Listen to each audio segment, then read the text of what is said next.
ഒരൊറ്റ വർഷത്തെ ഹജ്ജ് ക്യാമ്പ് നെടുമ്പാശ്ശേരിയിൽ താൽക്കാലികം നടത്തിയപ്പോ അന്ന് അത് ഉദ്ഘാടനം ചെയ്തപ്പോ എന്റെ കുഞ്ഞാലിക്കുട്ടി പ്രസംഗിച്ച എന്താണെന്നറിയോ? നെടുമ്പാശ്ശേരിയിൽ സ്ഥിരം ഹജ്ജ് ക്യാമ്പ് ഉണ്ടാക്കുന്നു. അത് പേപ്പറിൽ കണ്ടിട്ടില്ലെന്നു. അപ്പൊ നിങ്ങളിത് മുൻകൂട്ടി കണ്ടെക്കണം. നെടുമ്പാശ്ശേരിയിൽ സ്ഥിരം ഹജ്ജ് ക്യാമ്പ് വേണം, കരിപ്പൂർ എയർപോർട്ടിൽ ഉണ്ടാവില്ല, അത് പോവുകയാണ് അല്ലെ. കരിപ്പൂർ എയർപോർട്ട് നിങ്ങൾക്ക് പറ്റൂല, പിന്നെ കരിപ്പൂർ ഹജ്ജ് ഹൗസ് നിങ്ങൾക്ക് പറ്റൂല. കാരണം എന്താ അറിയോ?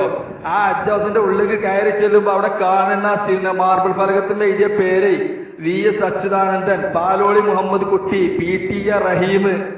അതുകൊണ്ട് നിങ്ങൾക്ക് അത് പറ്റൂല, നിങ്ങൾ ഇല്ലാതാക്കുന്നു ഞങ്ങൾക്ക് ആദ്യം അറിയാം. ആ എയർപോർട്ടിൽ നിന്ന് നിങ്ങൾക്ക് പറയാൻ പറ്റുമോ അവിടെ വലിയ വിമാനങ്ങൾ ഇറങ്ങുന്നു? ഇത്ര കാലം ഈ അടച്ചു പൂട്ടുന്നതിന് മുന്നേ വരെ അവിടെ ഇറങ്ങിയ അതേ മോഡലുള്ള അതേ ഇതിലുള്ള വലിയ യാത്രാ വിമാനങ്ങൾ ഇനി അവിടെ ഇറങ്ങുമോ? എമിറേറ്റ്സ് പോലെ കൗണ്ടറുകളും കോണി പൊളിച്ചു കൊണ്ടുപോയി, ജെറ്റ് എയർവേസ് പോയി, അബുദാബിയിലെ ഇത്തിഹാദ് കൊണ്ടുപോയി, സൗദി എയർലൈൻസ് ഒരു ഓഫീസ് എടുത്ത് പോയി. ഇത്രയും വിമാന കമ്പനികൾ അവിടുന്ന് അവർ ഓഫീസുകളും കാര്യങ്ങളും കൊണ്ടുപോയി.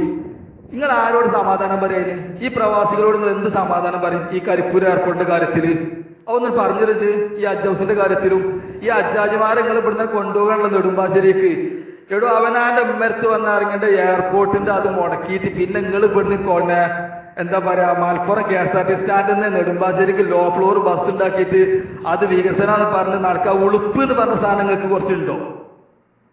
ജയിന് സമാധാനം എന്ന് പറഞ്ഞുതരൂ. ഒരു ലോ ഫ്ലോർ ബസ്സിന്റെ കാര്യം പറഞ്ഞു കണ്ടതിന് സമാധാനം പറഞ്ഞുതരൂ.